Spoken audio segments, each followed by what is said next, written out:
Sorry about that. So what we worked, so they did tell you to bring your headphones then, right? Bring your headphones, but we don't know why we're using them. Okay. So this week we covered hand hygiene, non-sterile gloving, the vital signs, and you're going to practice, right? This is what you're going to practice at home. If you have ATI, you can go to the skills modules and look at those videos. The expectation is not that you're proficient yesterday, right? You're going to practice next Tuesday when we're on campus, right? We're going to practice. And then the things that we're going to add into that is the turning, positioning, moving people, basic assessments going to go there. I'll add that, making sure you know the PPE, and then we're going to teach you a little bit about restraints because that's a competency for Salinas Valley, and make sure the documentation gets turned in.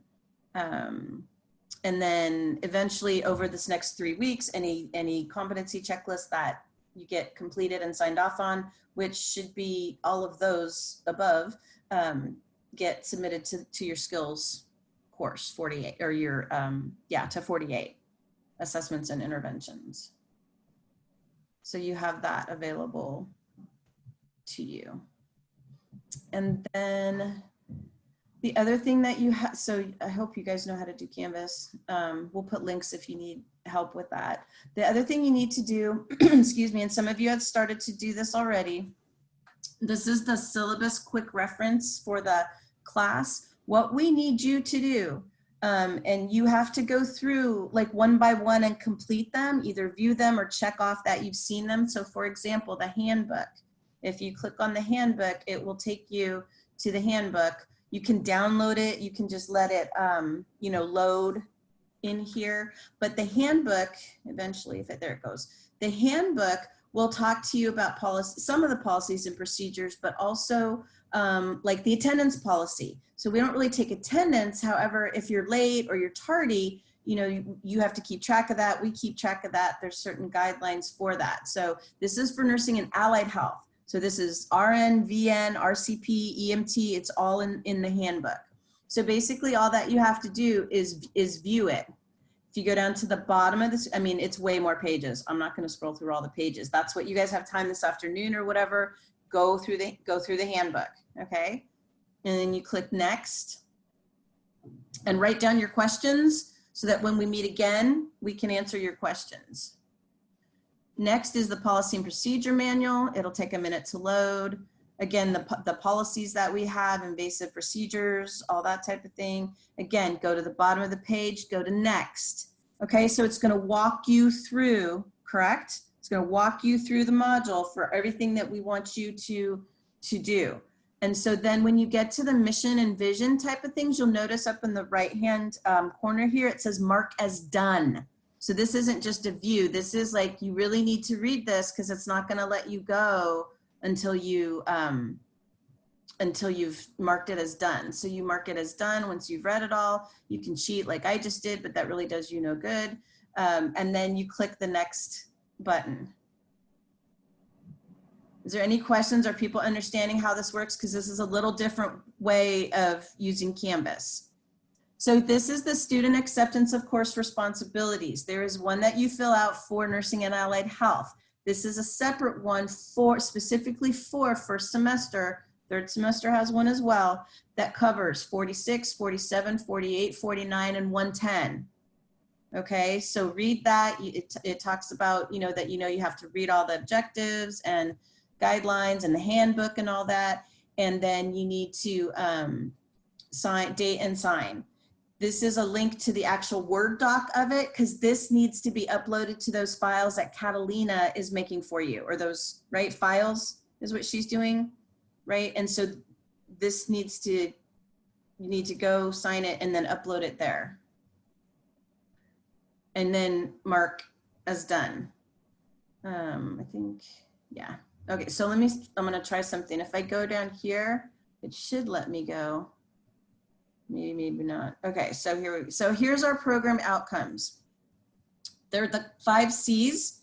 The reason I want to show you this is because our everything in clinical that we do in the concept-based curriculum is based on the associate degree nursing end of program learning outcomes.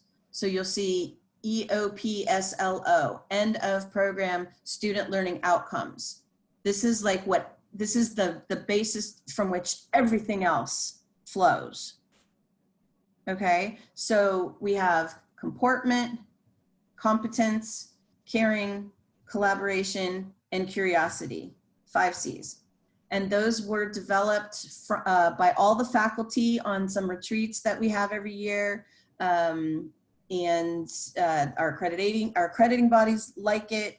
So this is the basis for everything moving forward. So Mark is done, and then you can continue on through.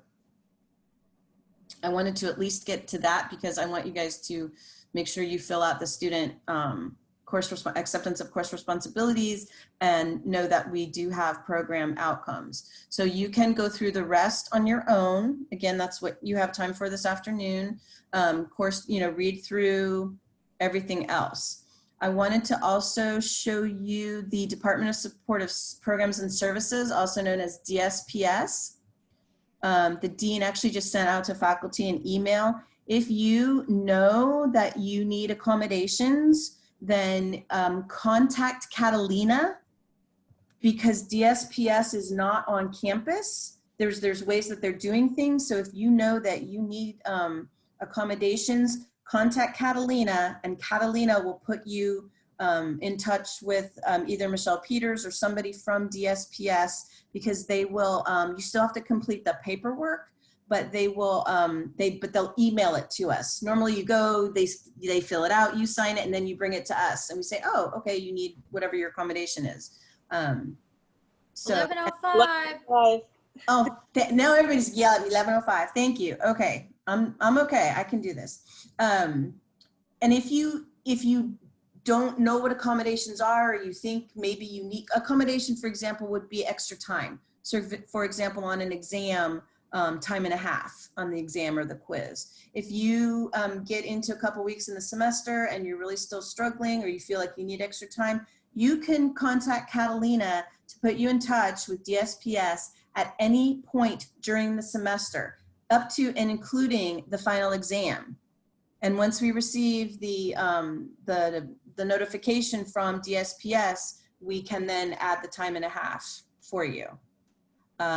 They do different screening things to determine, what the accommodations need to be. And we have had students be very successful in utilizing the resources that they provide. So, and it gives you different information, and then it also has our diversity statement. And that was the other one. So I'm glad the dean sent that email out, because contact Catalina. That's what you need to do. And then we go through all that, and then the campus emergency statement. This is just a link to Nursing and Allied Health. And on that day, remember Friday when we all went to class, I went to Panther Learning Labs session. They have so many resources. So this here will take you to their department. It's a link to their website. Okay, so they have lots of, they can help you with APA formatting, study skills, a lot of things like that.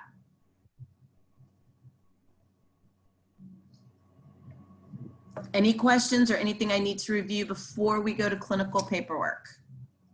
And again, we're going to go over these things. This is not the only time you're going to hear us talk about these things. We're available for questions.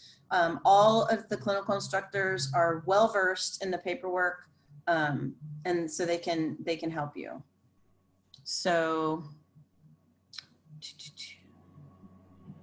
somebody remind me or let me know when it's 11:22, because that's how I roll. That's a trick my husband taught me. Don't give them 11:20, tell them 11:22, 23, because then they'll remember it. Okay, so when you go to clinical, right, you get to take care of patients. Yes, and you get to work with your peers, and you get to work with the nurses and the interprofessional team, and you get to work with your clinical instructors. And we need to track all that. We need to track your learning. We need to know what, the time that you're spending, what you're doing. We also need to know that you understand the concepts that we're teaching, like the caring and the collaboration, which go back to our program learning outcomes. So the clinical paperwork, the clinical, what we call clinical portfolio tools, are related to the program learning outcomes. You will also, at one point, we're not going to go over it today, but you are also going to put together an e-portfolio of your great, concept maps and carrying tools and things like that. And so this is where you're going to get the information to put into your e-portfolio. So the first thing, and probably one of the most important things this semester, and I'm hoping everything opens up appropriately. Ms. Sutliff and I were going over that this morning. Let me download that. Yeah.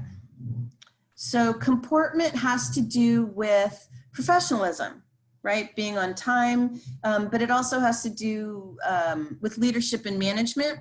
This particular tool speaks to attendance.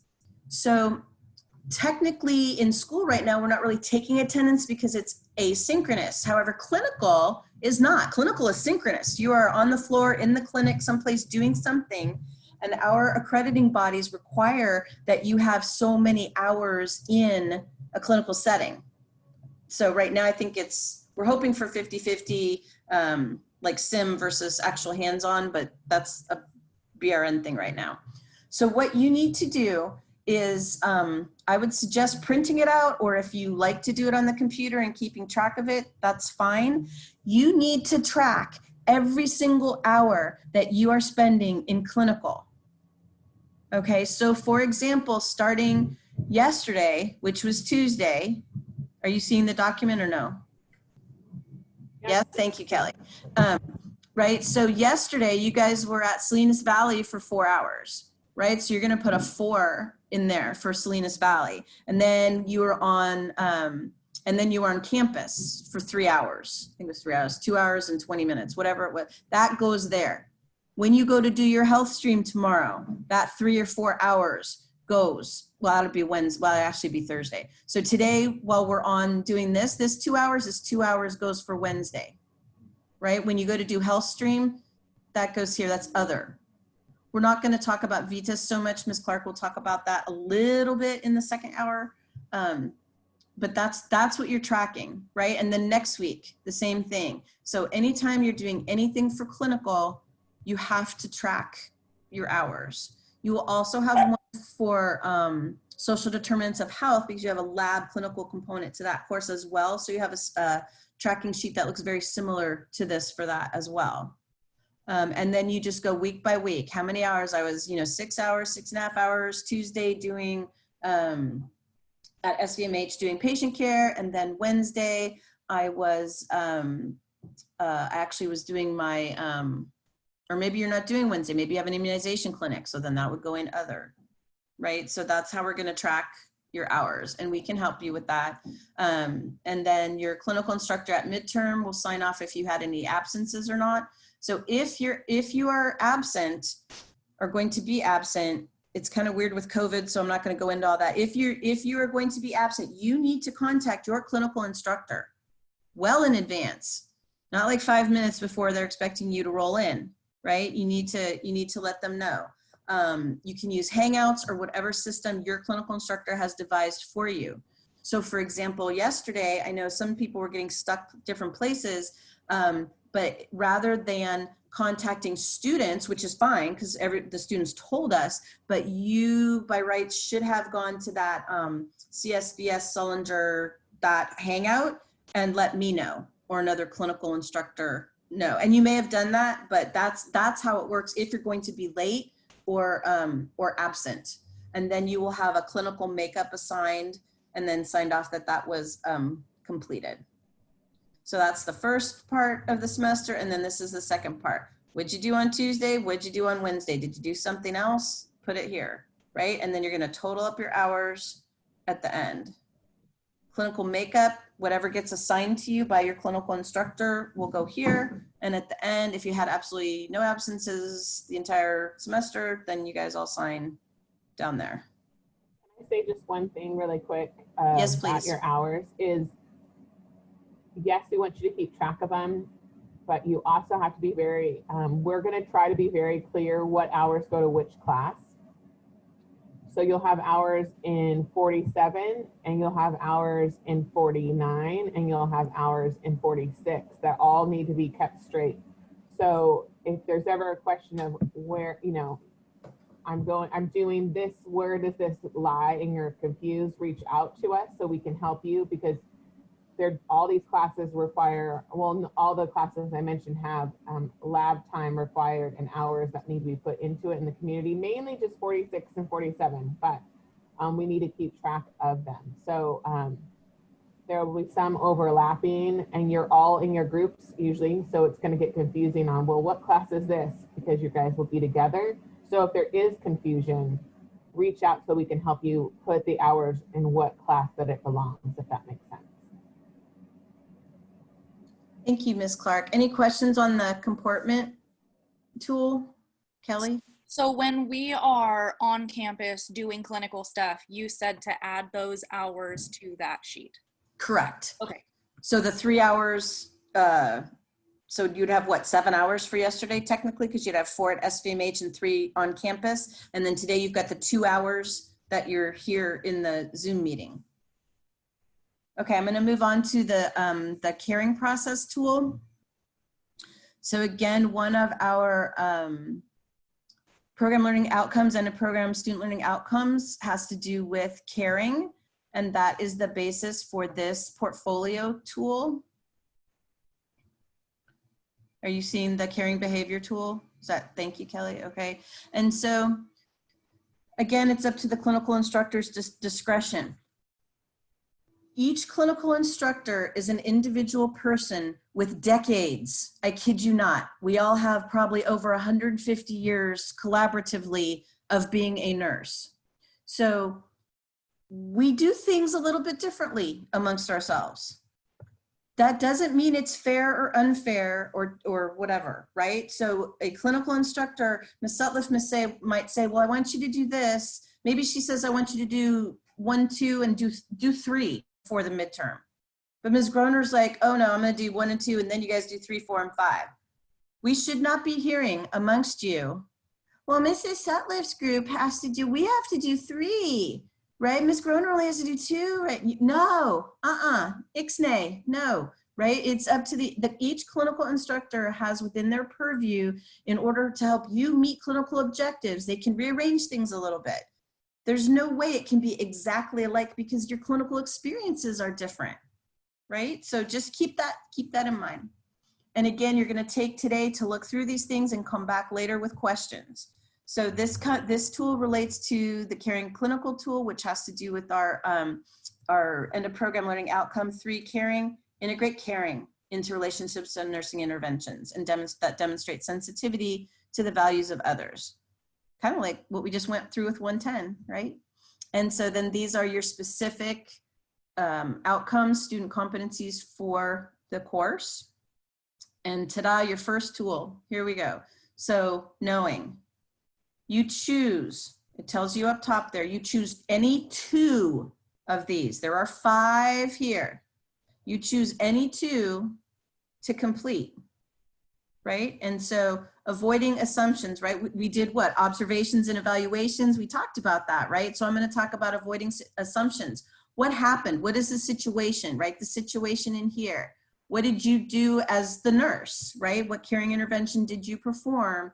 And what was the client's response? Try to use direct quotes as much as possible. Okay, and then you can choose any seeking cues, any 2. All right, and that's knowing. I'm going to go back up here and show you knowing and being with. Those are the first 2 that you have to complete prior to your mid-semester, midterm evaluation. You do them in either order, whatever way you want to do it. You just need to come to Ms. Sutliff, here's 1 and 2. And she'll be like, oh, happy day, thank you. And it'll be good. And then you continue through. So that's knowing. With each one of these, you have a reflection. These are asking you some different things, right? As a result of this, I've learned that knowing and empathetic understanding means what to you, right? I have more to learn about, and that's it, 2 questions. And then the next one you're gonna do is being with. And we'll put up the references to Swanson's theory. Again, you choose any two. What happened? What did you, the nurse, do? How did the client respond? Make sense? And then when those two are done, when you go to your midterm eval, mid-semester eval, this is the rubric that the clinical instructors will look at and go, oh yeah, you did well. Okay, and they're gonna check off that you did those two, and then you're good. And then you start working on the next three. If you get them done all in week 9, yay. I mean, that's fine, you know? So check with your clinical instructor specifically if they have specific other ways they want you to do it, but that is the gist of how you work with the caring tool. And the terms are new for you. Like I said, I'll post the article that Swanson has written. And then again, there's your other rubric for the end of the semester. I try to make it very step by step. Here's your first half, here's your eval. Here's your second half, here's your eval. And then these are different examples here of knowing or being with, right? This gives you examples of what you're looking for. Any specific questions on that? Okay. Easy peasy, right? So far? Yes. Mm-hmm. You report to our original instructor or our current instructor? What do you mean? So prior to combine, remember we have 4 different groups? Your 4 groups, you go to that clinical instructor. You would not come to Ms. Clark or myself. Got it. Okay, and then this is your collaboration tool, which is our 4th end of program student learning outcome. None of these were opening this morning, so I had to like re-upload everything. So I think everything works now. And so again, you guys can read through this and then bring your questions. This is communication, collaboration. You're going to be looking at interacting between yourself and the client and between yourself and a healthcare provider or another team member. It shows you the outcomes, the end of program, all those types of things. And then look, it's all there for you. Interactions between the student and client, number 1, and number 2, because you have 2 of those, right? What did you say? What did they say? Was it effective, right? Therapeutic communication, ladder of listening, right? Remember those things that we just have gone over in 110, like to have effective communication? That's what we're looking for there. And how did that impact the client care? Those interactions. And then you have a little reflection on that, a couple questions to answer, 5 questions. And then this is the one for the student and the healthcare provider. Again, what did you say? What did they say? Was it effective, ineffective? What did you do to find that intersection? That type of thing. And was there an impact on client care? And then, or what was the impact? And then again, there's a little reflection. There's a reflection with everything. You do something, you reflect on it. That's the pattern. And then there's a little rubric there at the end. Okay. Is it sort of making sense? I know it's, whoa, here we go. What did I just do? Who knows? Okay, here we go. I have 1 minute till it's 11:22. Okay.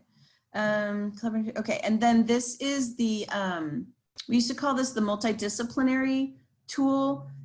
In first semester under comportment, we talk about your scope of practice, which is the legal, ethical, leadership management component, and we talk about delegation. So there's not so much delegating in this from the student perspective, but we want you to look at and figure out who delegates, how they delegate, what gets delegated, that type of thing. And so this will probably happen in the clinic setting, not the hospital setting. But you can use these tools in any of the clinical settings, right? So if you happen to have a really caring intervention at the food bank, okay, you go with it, right? That's fine.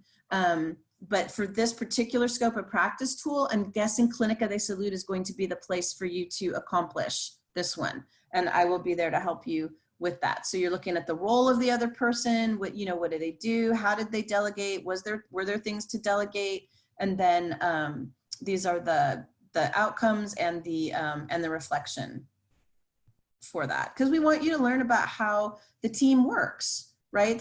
And then you as the nurse, you're gonna have to delegate things. And so we want you to just, again, get your feet wet, right? To figure out how to make that happen. Okay, so we did that. Let's do the clinical worksheet. So the third semester students will tell you that they have this daily data sheet, excuse me, that was, I don't know, cumbersome. I don't know the right word that they would use. Painstakingly long, something along those lines. What we're trying to do with the new curriculum again is look conceptually.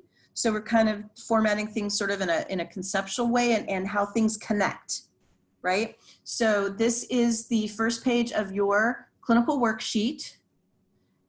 We do want you in the chart looking for information, but we don't want you spending the majority of your time trying to fill out the paperwork, right? We want you interacting with your patients, with your clinical instructor, with the other healthcare providers, you know, all that type of thing. So this will be your basic information on here. The things on the periphery, on the outside, is all the information that's going to help you decide where you need to focus your care for your patient for that day and plan, okay? And then your clinical instructors will go through this with you. I just wanted to do an overview so you can start printing things out and figuring things out. Then you will write your vitals, you will do your assessments.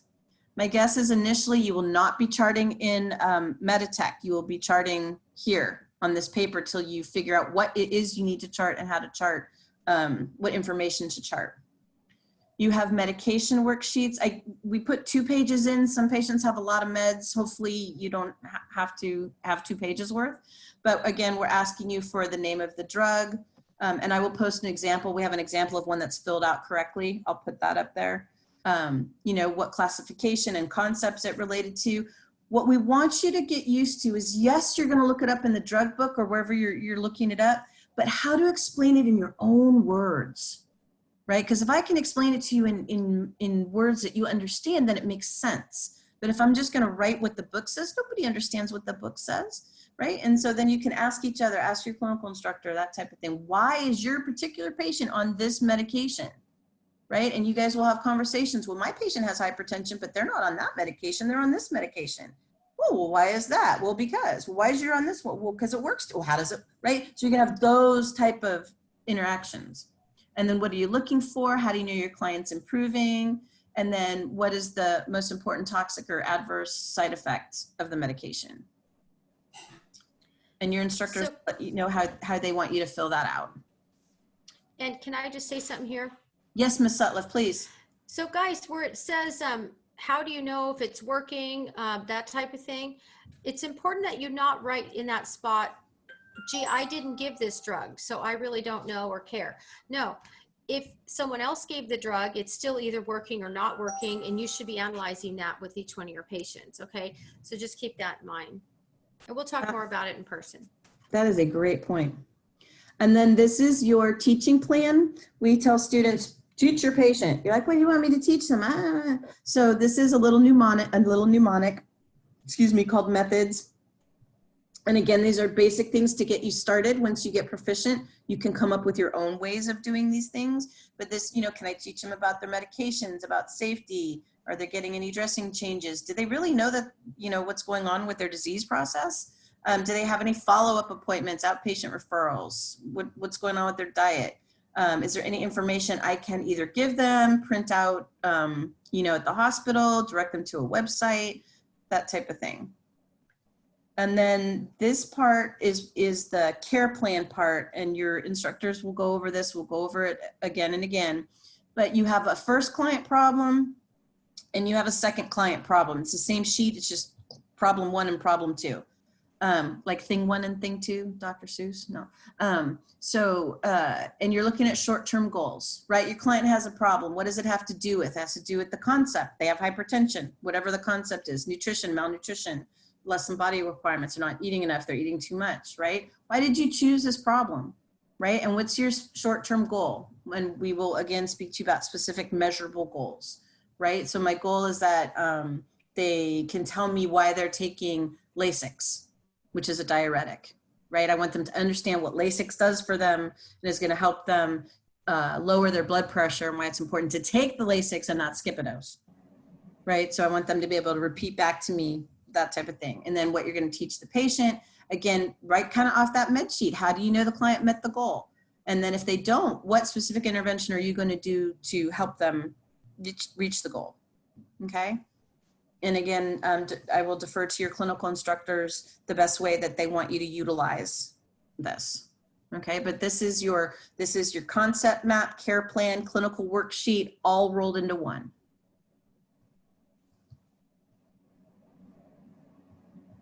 Okay, and then I'm gonna stop right now, and you want to do a 10-minute break, Ms. Clark? 5 minutes? What would you like to, what do you guys want to do? I'm good with a 5-minute break for them. Okay, let's do like a 5-minute. Okay, let's do like a 5-minute bio break. When we come back, I'm going to review the clinical evaluation tool and then turn it over to Ms. Clark. So 5 minutes. So we'll even give you 6, 11:35. Okay?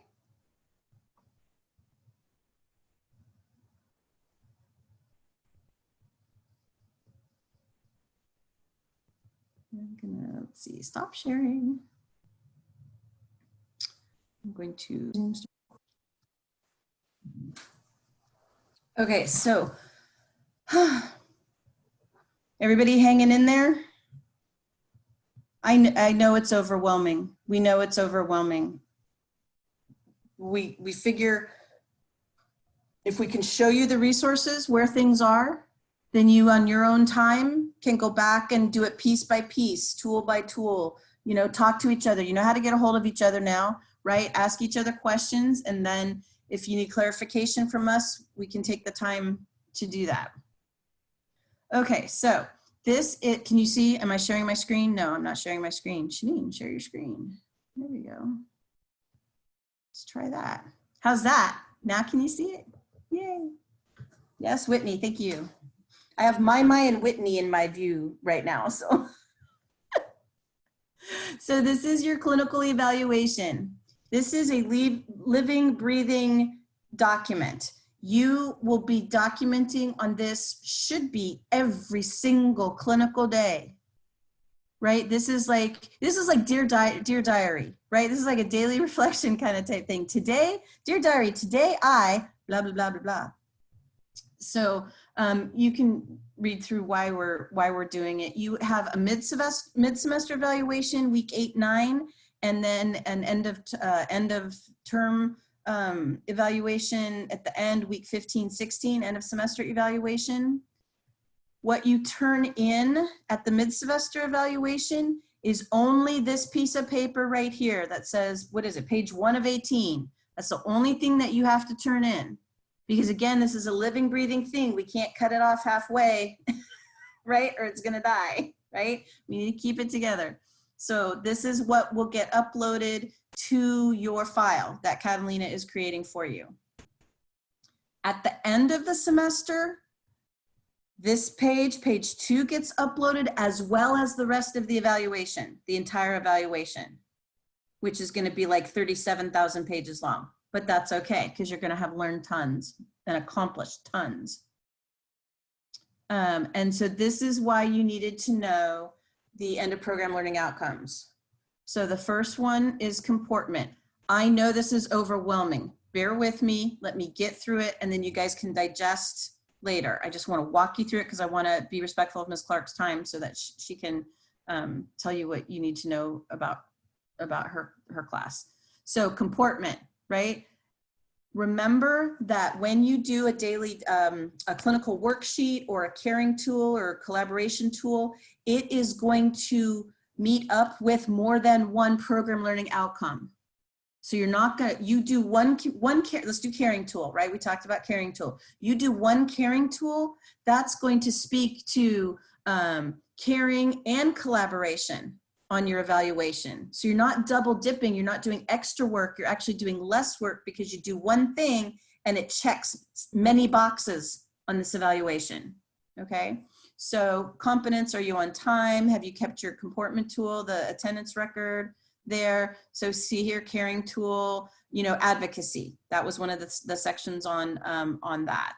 So the clinical instructor can, can write notes or comments if they need to when they see you. And then you just keep moving through it. So legal, ethical. Do you maintain confidentiality, right? Do you maintain HIPAA? Do you not give out information, right? Do you know about the Nurse Practice Act? Have you completed your interprofessional collaboration tool, right? And do you have any legal, right? So you're checking boxes. There's more, but initially you're checking boxes, right? Have I done these things? Do I know that I can delegate to that person that they can take a temperature on that patient? You have opportunities to join the Student Nurses Association. That is a leadership type of role. Mrs. Thorpe and myself are the advisors for Student Nurses Association. They're gonna meet twice a month, so talk to Sonia if you have questions about that, or me, or Ms. Thorpe. Right, and then there's that delegation tool, right? So you complete that, that's where that fits. So this is how each one of these 5 sections is going to go. So this is comportment. You go through each part, right? You're gonna check boxes as you do them. Are you gonna get this done the first week, the second week? No. Might you get some done in the hospital and some done at Clinica? Yes, right? So this is what we're looking at. And the important thing is that when you get to the end of each section, there's this lovely text box. And you can address, the patient. I took care of this patient and this is what I did for comportment, or I guess comportment would be more the delegation, right? I did I talked to this doctor, I delegated to the CNA, right? This is where your summaries are going to go as you complete each part. This is the part that's living, breathing, right? Because you may check boxes up top, but you may continue to have experiences that you want to write down. Does that make sense so far? At least for my mind, Whitney. Yay, I'm good. All right, so it's the same thing, competence.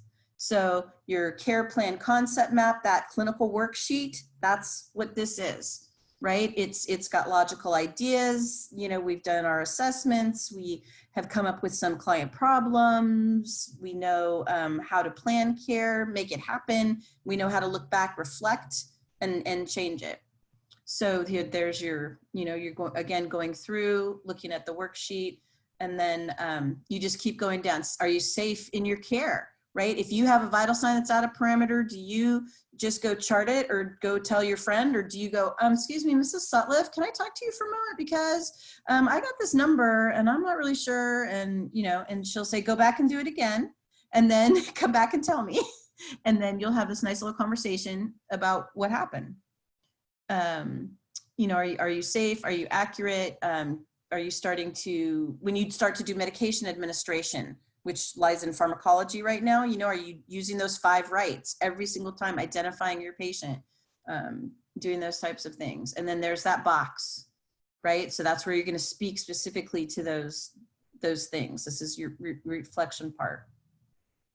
Caring, same thing. Caring's the shortest one, but caring's so important. And this is where the collaboration tool and the caring tool will come in. And we just keep going down. There's your box.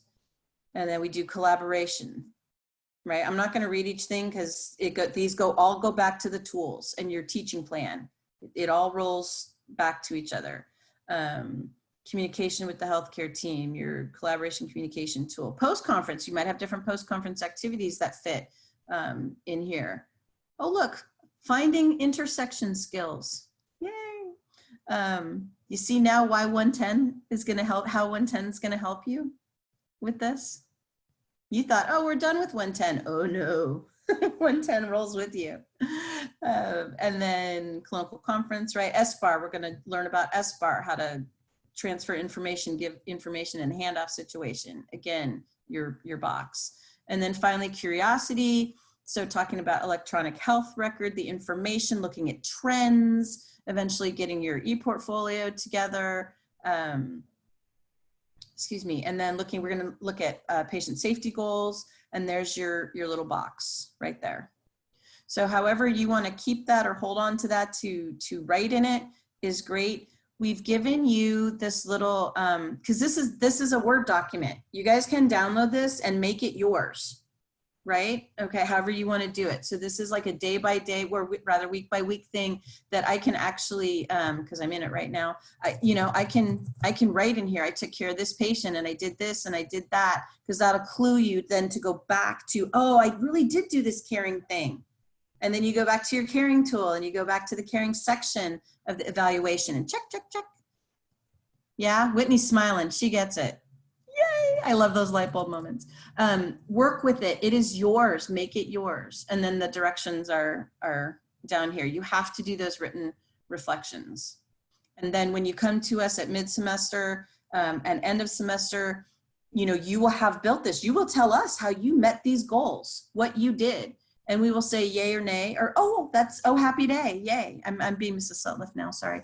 I told them yesterday, I said, Mrs. Sutliff is the cute blonde, I'm the cute brunette. So they laughed, right? So does that, in essence, do you get that? And if you have questions, again, I'm available, we're available after this. And that is basically your eval. So everybody take a deep breath. Blow it out, one more deep breath. And blow it out.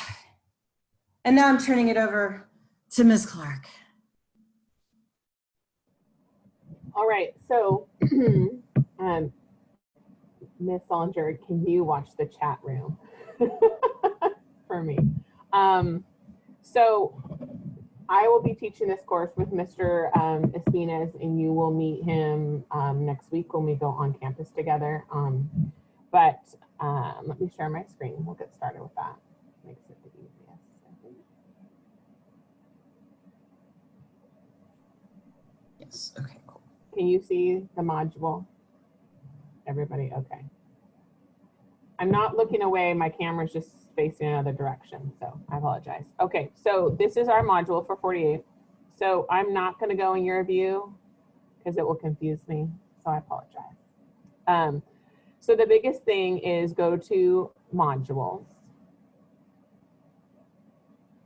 Okay, and so you'll see basically this course orientation one. It's going to go over welcome. This is about me and Mr. Espinas.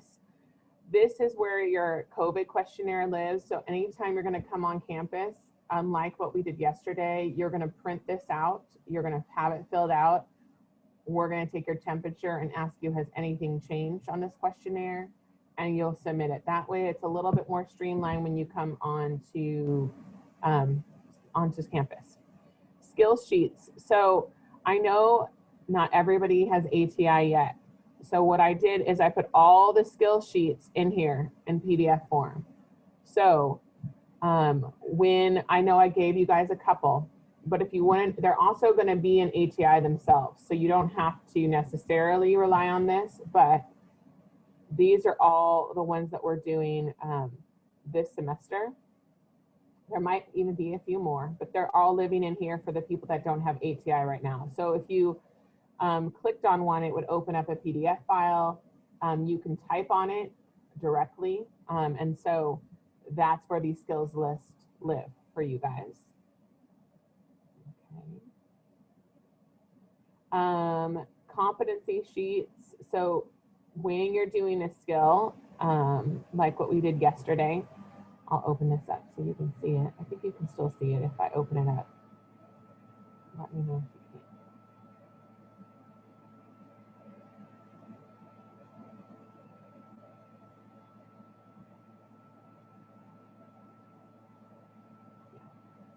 Can you see it? Yes, Ms. Solinger, can you see the skills prep list? I think you have it set to only share your My one screen. Yeah, because I don't see it. I don't know if you can drag it over to your other screen Can you or, see it now? yes. Okay. yes. Okay. Okay, so with every skill that you do, regardless if these are instructor skills, so at the end of the day, the instructor has to sign off, or these are peer-reviewed skills. 2 peers have to evaluate you before you even come to the instructor to perform your skill or upload your skill. So you can print this out, keep this with you in clinical for another opportunity, because there's only going to be 4 of you guys in clinical. So if there's an opportunity for you guys to role play in a clinical setting with you and another student, or you and a faculty, of course this can be another instructor as well, but we want you to at least do it twice with somebody else. Even if you guys do it on Zoom, you guys are your little family, so you are going to see each other on a regular basis, and so you can have them sign off. But what we're looking for is that this tool is uploaded with your video when you do submit it. But anyway, I'm getting ahead of myself. That's this form. Okay.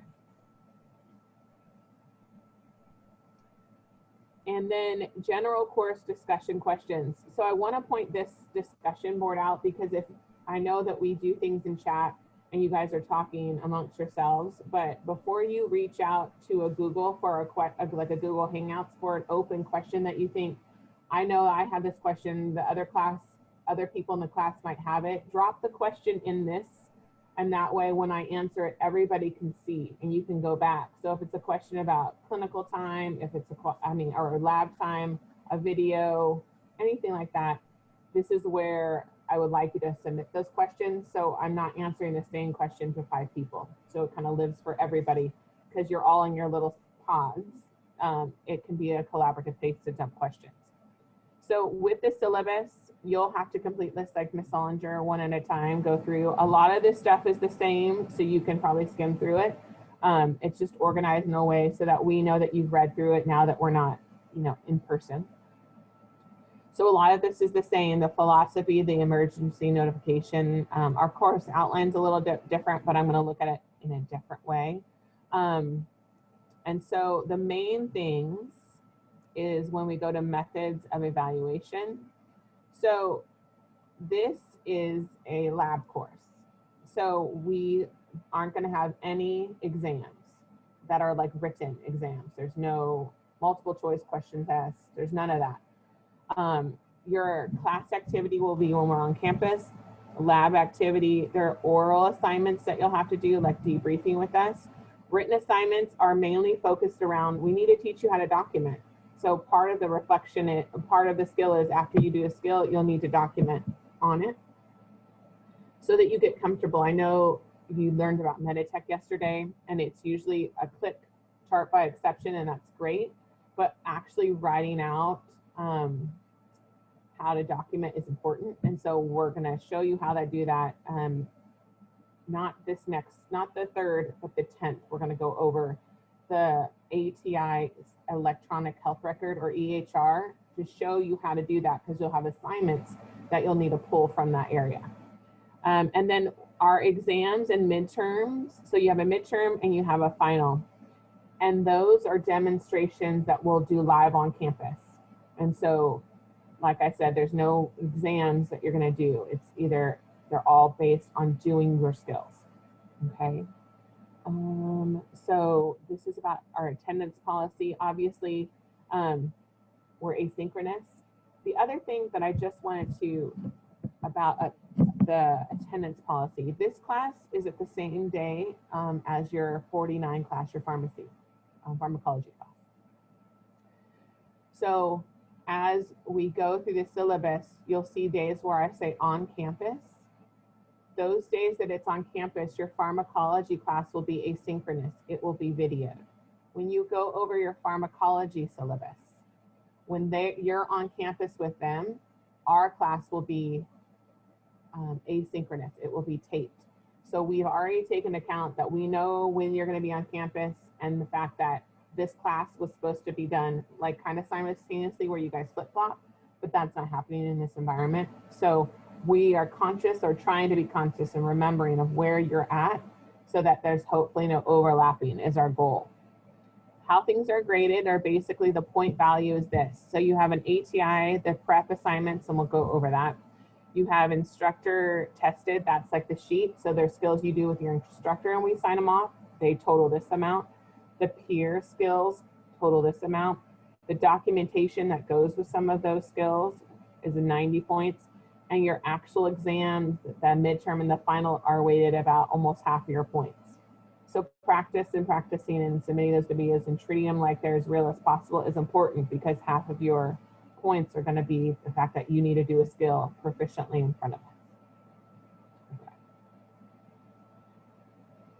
So this is the breakdown of your assignments. So basically, these are the weeks that they are going to be introduced to you. So these are basically your pre-test assignments that you'll have to watch in ATI. We've accommodated dates for the people that don't have ATI yet, so don't worry about this kind of first week. And then if you go down, here's the instructor skills. So these are the skills that the instructors have to sign off. Again, this we would love, you can always upload your videos in the assignment for an instructor to sign off on. You can also ask your clinical instructor to sign you off on these skills. We're hoping that vital signs and hand hygiene and PPE are done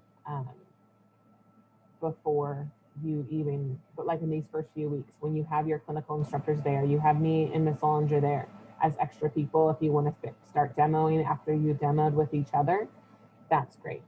And then these are the peer-reviewed skills, so that you'll do together, and we'll have a first day that we'll do a lot of these skills. But just so you have an idea of what do I need to have the instructor sign off, what do I need to have a peer sign off, and then these are the skills that are required documentation attached to it. Okay.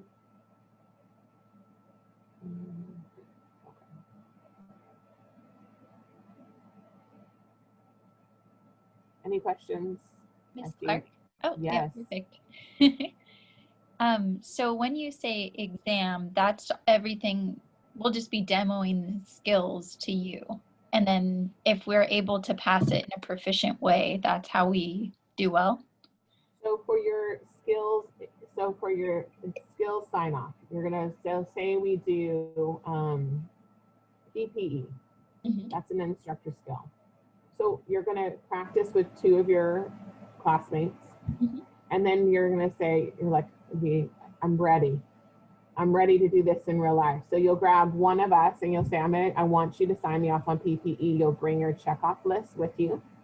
We'll have it. We'll watch you do the skill. We'll check you off. And if you pass, great. If you don't, so if it's required prompting, or you missed something, or you didn't do, and I don't think we've learned about this yet, we'll teach you soon, the first 5 and the final 4. If you didn't do those, that's an automatic, you have to redo it. So there's criteria within that we'll discuss. But you can also take the opportunity to do it in your clinical setting. So let's say you're doing PPE because you have a patient that has, let's say, MRSA or something. And you've already felt like I've practiced it enough to where I feel comfortable.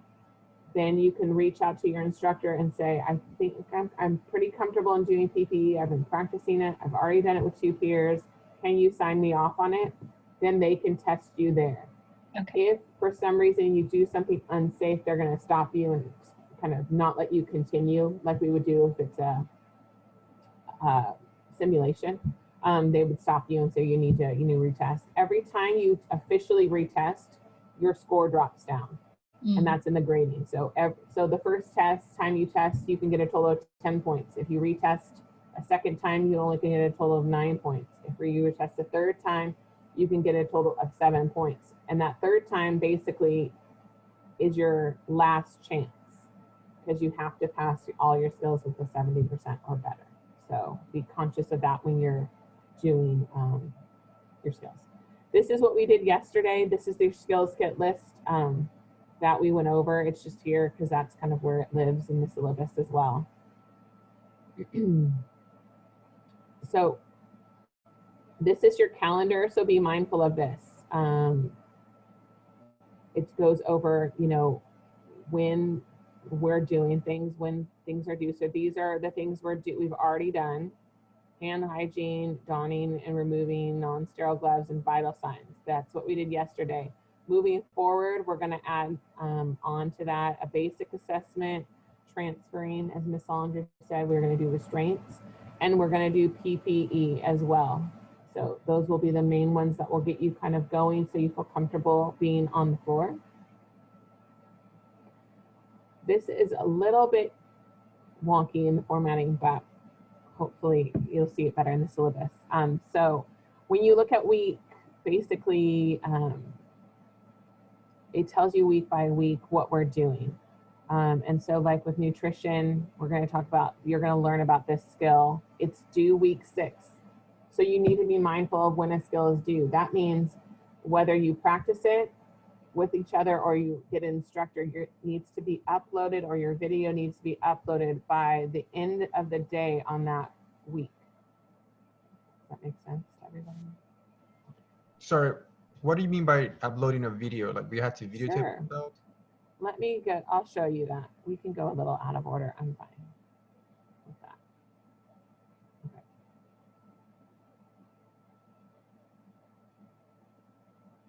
Okay.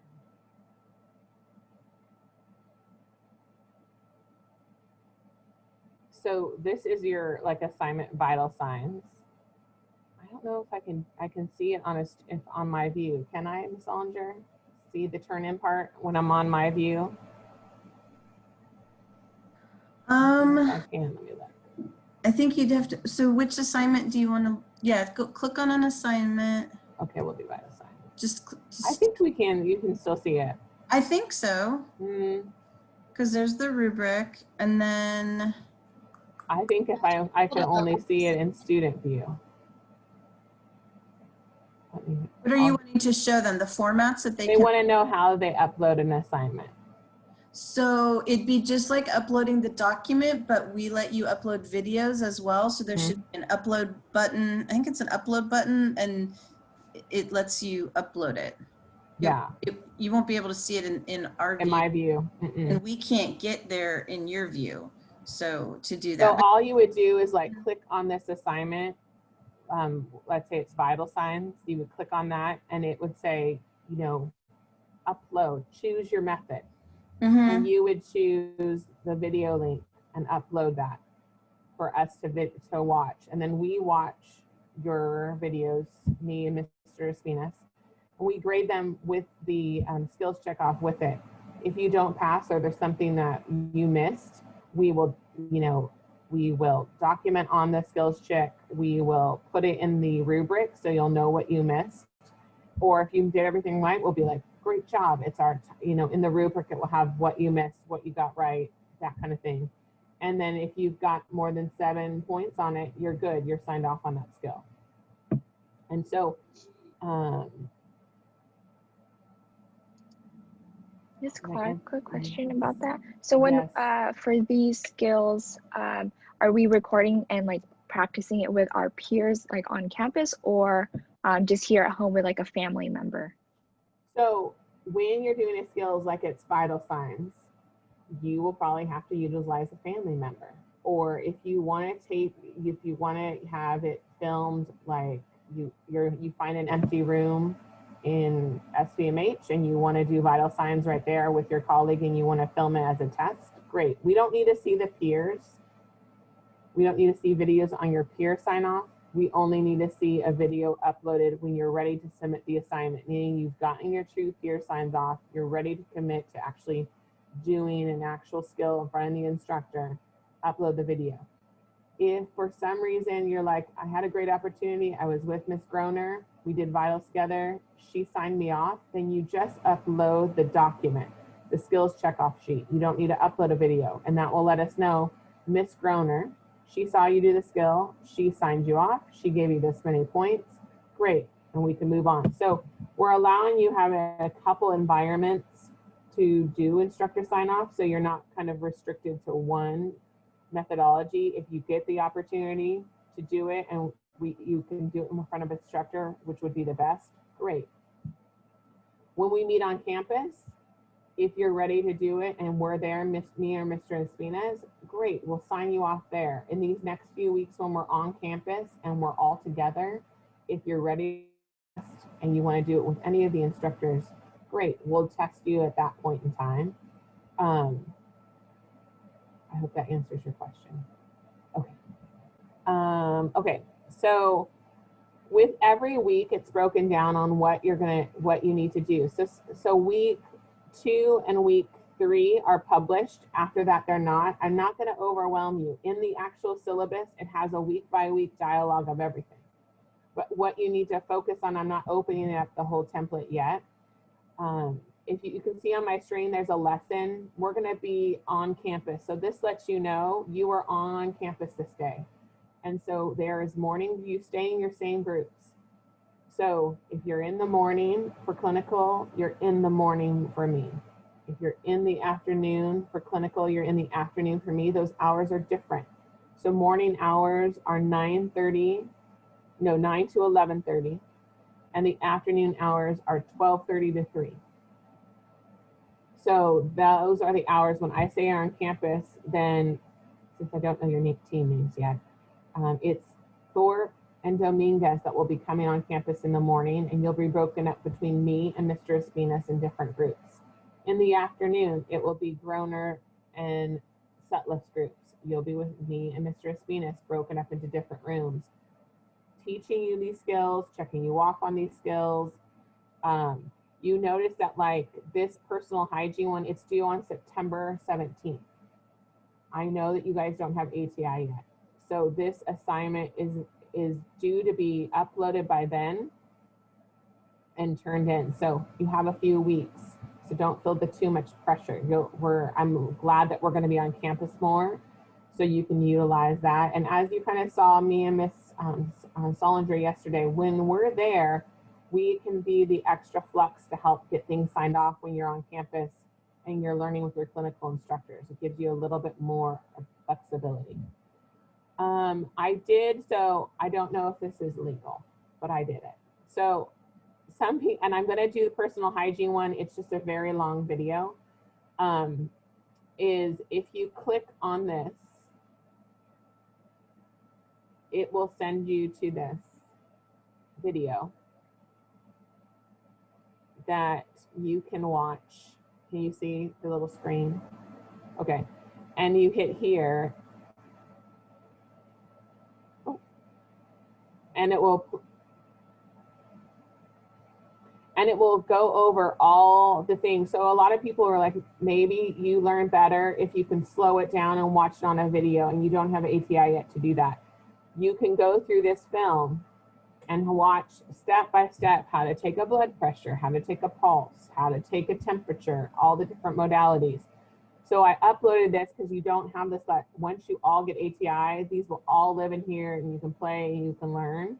But when you look at these modules, when I say a class assignment, there's a pre-assignment and I need you to bring a post-test, it means you've watched all of these and then it will say take a post-test. You'll click on that and then that is what you'll have to submit before you come into class. There's nothing to these first 2 weeks because no one has ATI and we understand that. That's why I put these videos up. So I expect you to watch them so you have some kind of basic foundation before you come in to the class. Okay. And then, so you can see we have, I put an ATI video for PP and hand hygiene and vital signs. I will work on doing the bed making, the bathing, and have that up. It's it's like an hour. So I will do that. And then these are the other skills, like I said, PP, hand hygiene, and transfer that are responsible to all be completed by September 17th. So you have a few weeks. We're already working on them. You're gonna do fine. That's kind of your goals to kind of look at. When it comes to week 3, all these post tests for the videos that you have been watching, they're required by September 7th. So you don't have ATI or we would require them before we came to class on the 3rd. So we're saying when you get ATI, watch these videos that I put on here, the videos that that are in the modules. Go through it and do your post test and then upload it by the 10th. And now we'll be on track for how we're going to do class. It's a little wonky because not everybody has ATI right now. So I'm trying to make it accessible for everyone and not penalize everybody, but we still need to make sure you get credit in the points for watching the videos, taking the test, getting your points for doing that. And there's a rubric for that. And so this week it will be off campus. It will be asynchronous. It will be live because you're not on campus with pharmacology. And we'll be talking about the EHR. So this is an important lecture so you guys know how to document to do these skills. So that's what we'll be going over the week 3. Now, I'm not going over any more weeks because you guys are overwhelmed. This is all you need to know right now to get you through the next few weeks. If you're an overachiever and you want to just overwhelm your senses and look through the whole syllabus, which up here, it will go by weekly things you need to do. So if you want to plan your life accordingly and there's a skills calendar in here and you want to look at your skills calendar and you want to see where everything's due, knock yourself off. Knock it out of the park. Be all that you can be. But for most of us, including the instructors and I, we're overwhelmed for you. We see this new dynamic of trying to make sure that we're not overwhelming you with things online and things in real life and all these classes and coordinating schedules. We're very in touch and aware of what's going on, and we want you to be comfortable telling us kind of what's going on if we missed it.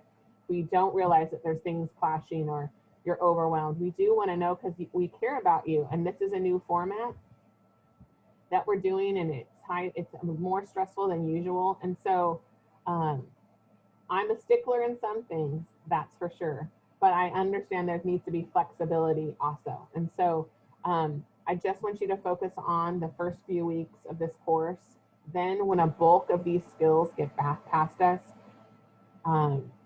we're only going to be doing 2 or 3 skills at a time.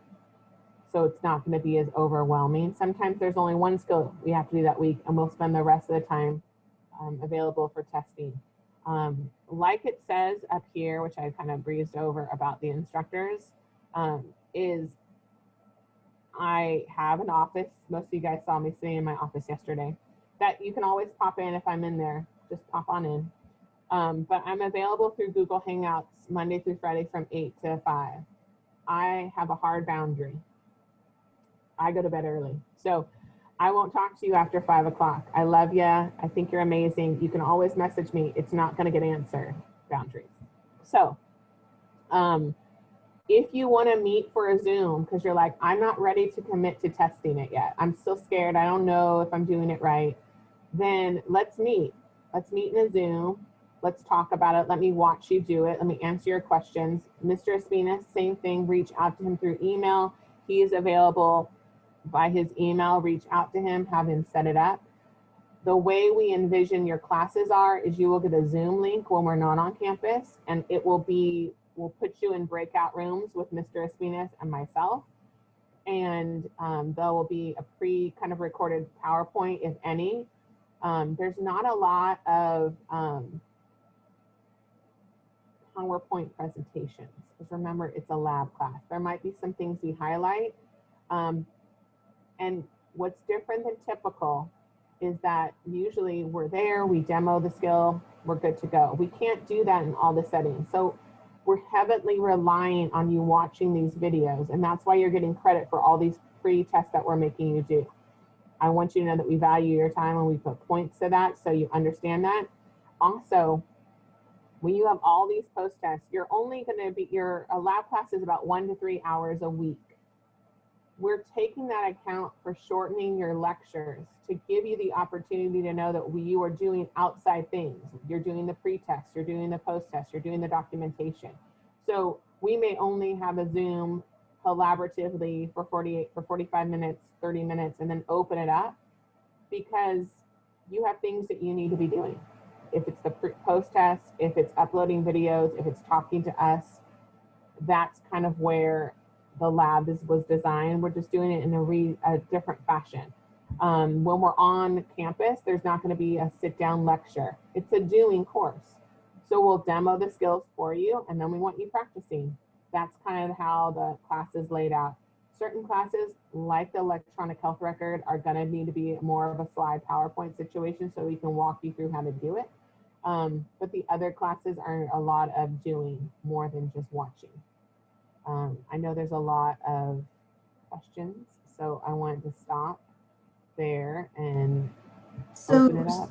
So they want to know what Oh. you are a stickler for. Okay, so I think I'll get nicer as I go through this. So with skills, this is the thing. You need to do the first 5 and the final 4. And so when you watch ATI, it will always say, you know, I introduced myself, I washed my hands, I provided privacy. Key into those and key into the end, because if you don't do the first 5 or the final 4, it's done. We're stopping it, you failed. I don't mean to use this harsh words, but it's true. So the first 5 and the final 4 are your only kind of guarantee that we're not going to just go, no, you're done. So those are important. And because they're foundational for going into a patient room, you need to go in, you need to introduce yourself, you need to clean your hands, you need to check your patient to make sure they're who they are. When you leave, you need to make sure they're safe, put their bed down, their side rolls up. You need to ask them, is there anything else I can do for you? You need to wash your hands, provide privacy, and leave. That needs to be so ingrained in you that every time you do that, so that's why we're a stickler about the first 5 and the final 4. As for the skill sheets, there is, I mean, we're using that skill sheet that you guys have access to. We're checking those boxes. If you do it, we'll check you off and you get full points. If, for example, I'm trying to think of one. Let's say you're doing the lung sounds and you're doing, let's see what one you're doing now. Okay, vital signs. Let's say you did the vital signs and you didn't hold the arm right. Or let's say that you didn't feel the pulse first. You're gonna get some points subtracted from that because you need to do the pulse. Remember, pump up the blood pressure cuff till you don't feel a pulse. That is your baseline for where you're gonna pump up your blood pressure cuff to do the vital sign. So if you didn't do that, then that's gonna be like, oh, you didn't do that. Let me mark that off. So watch the videos. I wish we could do this in front of you, trust me, and when we can do on campus, we are, when we're granted that access. We're gonna wanna do a lot of skills with you. We're gonna wanna answer your questions. We're gonna wanna watch you. We're gonna try to do all the doing that we can. But I'm gonna, because I'm watching a video, I'm gonna have your skills list in front of me. So the best advice I have is that if you do a video, you better watch it yourself with the skills checkoff list and go through it and say, did I do this? Did I say that? Did I check all my boxes? It's a luxury that last year didn't have. They had to do it. They only got one chance and they're done. You guys can do it as many times as you want before you submit it. You can set it up, you can practice, you can use any prompts that you want. You can use a child, you can use a spouse. If you live alone, you can use a pillow, you can use for a dressing change, you can use a stuffed animal. We just want to see the steps of you doing it in place. And like I said, if there's any idea, and a lot of people are super new and you've never done this before and it's overwhelming to watch a video, please grab us and when you see us and take that opportunity when we're with you to say, you know what, I'm still really uncomfortable with this. I've never even touched a blood pressure cuff. Can you walk through me? We want to know that. We want to be accessible for that. And it's not a thing that we look down upon or we go, oh my gosh, no, it's something we're like, great, thank you for seeking us out so that we're not watching your video and going, what in the world? We want to know. Each other, you're great mirrors for each other. You're in groups. So film it and send it to your friend. Will you watch it? Will you check me off? So they can, before you turn it in. There's lots of filtering you guys can do and get creative. So you make sure you get all your points. And then I would say start getting comfortable trying to access your clinical instructors or us when we're on campus, because the midterm and final are half your points and they are not pre-recorded. They are live demos. And everybody has different anxiety levels is what I've seen over the last year. And so some people don't do well with an in-person test. Some people thrive. Some people, it really They would say I look mean when I'm testing. I do. I don't smile. I'm very serious when I'm testing. It's a serious situation. So, you know, we're trying to simulate that as much as possible when you do it with the instructors. So I need you guys to take advantage of the videos and do those for convenience. You know, we know you have different busy lives and you've got stuff going on. So if it works better to film it, great. But when you're in clinical, really get used to touching, feeling, doing the didactic portion, because eventually you will have to do it with us in a simulated setting. Any other questions? I'm so verbose. I don't mean to be. No, you're great. Francisco, the only other question on the chat anyway was about how to use ATI for the for this class, and I'm going to address that when we go over the resources. We just have to figure out a new time to do that based on HealthStream, and I don't want to talk about that right this second because I want to give you time and the students time to ask questions specific to AI. So with ATI, at least for 48, I'm going to upload the personal hygiene video, which is like an hour. That means I have to watch it too. So I'm going to be very versed on how to give a bath yet again. And I will put it in there for a Zoom, just like I did for the PPE and just like I did for the vital signs. So that it's PPE and it's like donning gloves. And then the vital signs is the vital signs. And then the bathing is like making a bed is in that, making a bed with a patient in it, bathing a patient, bathing an unconscious patient. So there's all these different modules. So it takes about an hour. So we're mindful of that. Like we know that takes an hour. So when we're thinking about your lab and your pre-assignments, we know we're not going to come in with 3 hours of lab on top of it. So I'll make sure that video is uploaded. And like I said, you don't have any of those post-tests due until the week of the 10th. So when you watch the modules, when you get your ATI, you don't have to re-watch all the films. You've had them, you've watched them. You just need to go through the lesson plans and, you know, it basically goes over terminology and things like that. And then take the pre-test just for your baseline knowledge, and then take the post, and then you'll upload the post-test on that date, on the 10th. I'm gonna stop sharing so I can see. Ms. Clark, sorry, I have a question. You mentioned something about us being able to be on campus more often. Now, I have not received my set schedule, so I don't really know what's happening Thursday, Friday, or Monday. All I know that we have our clinicals on Tuesdays and Wednesdays. So when you look at the syllabus, it will say on the week for 48 on campus. So if you're are you morning or afternoon, Amir? I'm in the morning. So you will be in the morning 48 group from 9 to 11:30. So when you look at your weekly modules, it will say next to the week on campus. And that way, you know, I better make sure that I adjust my schedule for those days. When you go over the pharmacology class, they will have on campus. None of them should overlap, but plan on it on Thursdays, at least starting, I want to say in October. You'll be on campus every week on the Thursday.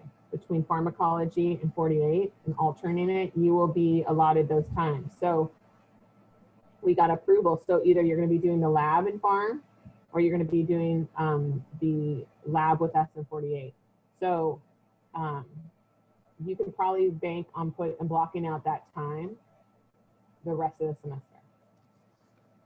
Thank you. We really worked hard to keep you, if you're in days that you would come in days for 48 and 49, and same for the afternoons. We've not ever really done that. It's always been sort of, you know, this is your time and oh well, this, you know, make the best of it. But because of the cohorting and trying to keep everybody safe, and planning purposes, like for childcare, you know, if you're in the AM group, things are going to be in the AM. You're not going to have to go to Clinica in the afternoon. Or if you're in an afternoon group, you're not really going to have to come to anything during the day, you know, in the morning, because we're going to have you do it in the afternoon to aim for the consistency. Now, not to throw anyone a curveball. Oh, please. But understand that we haven't gone over the social determinants of health class. And we haven't talked about those hours yet. But hours, like she showed you in your comportment tool, are segregated. So there's hours for 46. And so 47, when you're working in your communities, Amir, I feel like a schedule question is coming, so I'm trying to head it off at the pass. Is flexibility will be, you may be doing an immunization clinic on a weekend. On Friday, you may be going to a food bank and distributing food. You may be doing COVID testing on a day when you're supposed to be doing a V-test, which is a health online, you'll see on your schedule, V-test. You might be doing a V-test, or you might be coming with me to do some COVID testing or immunization clinic.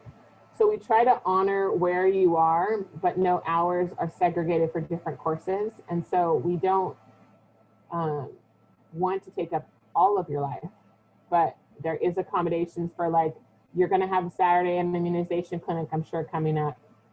For sure, we're looking at Fridays of you guys doing a community resource and doing food banks. Passing out food to school. So it's not given to you yet.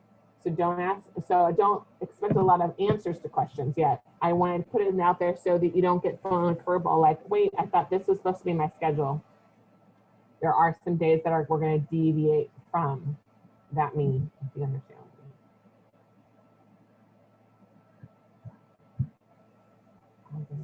Any other questions?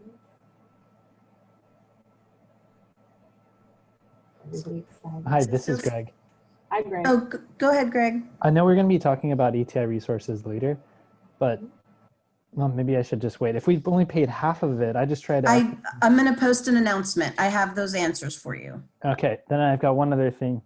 Could you both just tell us that everything's going to be all right and we're okay? Yes, you are Yes, going to be okay. Everything is all right. You're, as Dean Kasmer says, you are all right where you are supposed to be right now. Okay, thanks. Yes. And you guys, I want to say, I know I've just met you kind of yesterday. I'm not in ACE week. I'm not assigned to that, but your resilience to change is pretty remarkable, and you're adapting and kind of with the flow. It's so refreshing because it has been, we got thrown into this in March, and the students had to really kind of adapt quickly, and you guys, I see it already happening from the get-go. And it's very refreshing, and it harnesses a great learning environment for the instructors, for you to know, that you guys are flexible. I know flexible to a point, like everything. We don't want to break you, but we want you to be like a reed and just be flexible. And I see it already. And so I just want to say I'm very appreciative, yeah, for that. And I'm excited to get to know you guys individually as we kind of progress in the class. But you are going to be okay. And the first week of this is always overwhelming because you just jumped into nursing. You've been living outside of nursing and now you're in it, and it's like a full force kind of thing. So we've bombarded you with a lot of information, and the dust will settle and you'll get a routine. You already have great support groups. All the faculty, I joined the faculty last year, and I can't say enough how they are so supportive to students, and it's all student first, and it's great. So just know that we're here for you, and we mean it when we say that.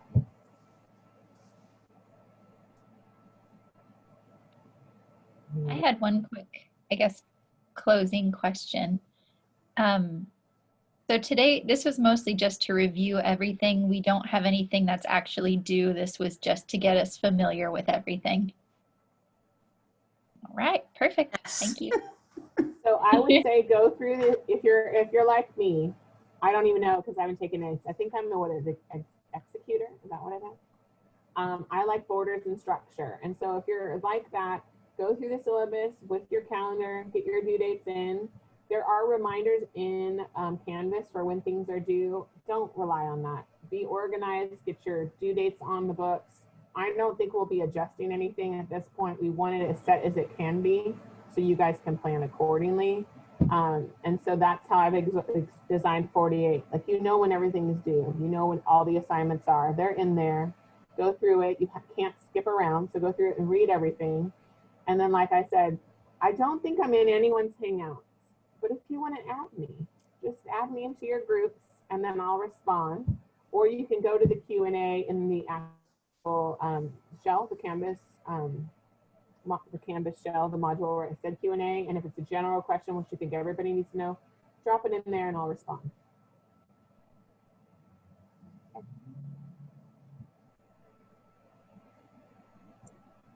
I just have one question. For the food bank and immunization clinic and COVID, we're still going to be wearing our scrubs, correct? Yeah, we expect you to either be in scrub. Well, typically if you're doing like testing or you're doing patient care, we want you in scrubs with your lab coat. If you're doing like a community project, which we'll talk about, or you're going in to assess the community, you can be in professional attire with a lab coat. That's fine as well. It's usually either one or the other. So if we're expecting you to do patient care or interact with kind of people on more of an intimate basis, like blood pressure screenings and things like that, vaccinations is one of them, then we'll expect you in the scrubs. But there will be times that you have to do like a survey of your community, and that's just maybe professional attire with your lab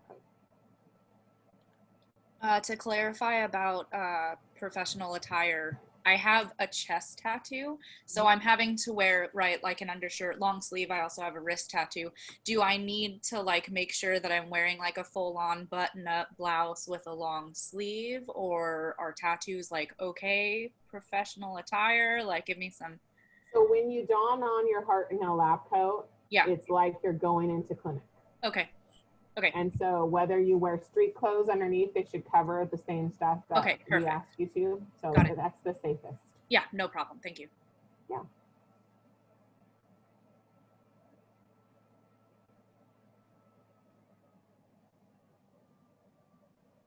Okay, it's 12:30, so we'll honor your time unless you guys have any other questions for me and Ms. Ollinger. Ms. Clark? No, go ahead. Real quick, so in regards to NRN 48, for next week, we just have to meet on campus from 12:30 to 3 if I'm afternoon? Yes, if you're afternoon, that's when you'll meet. So all you'll need to do is your COVID questionnaire, pre-done, have it ready. You'll meet Mr. Espinas and myself. You'll be broken into different groups. So you'll be a groaner group. We'll get your names and then we'll start calling you that. But I think it's Setlif is the A team and then groaners group, I'm not sure your name, and you'll be segregated out. I'll be doing skills with one, the other, Mr. Espinas will be doing the skills with the other group, and then you're done at 3.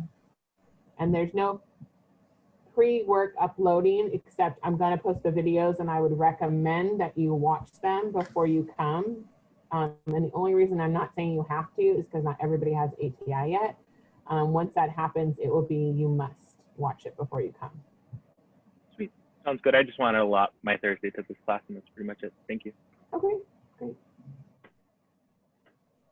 Yes, Tuesday for 46 and Thursday for 48 on campus next week. Yes. And Mrs. Thorpe's group, I believe, is the early birds. Oh, and then does Ms. Dominguez's group or Mrs. Groner's group have a name? We're working on it. Okay. Yay! Woohoo! No worries.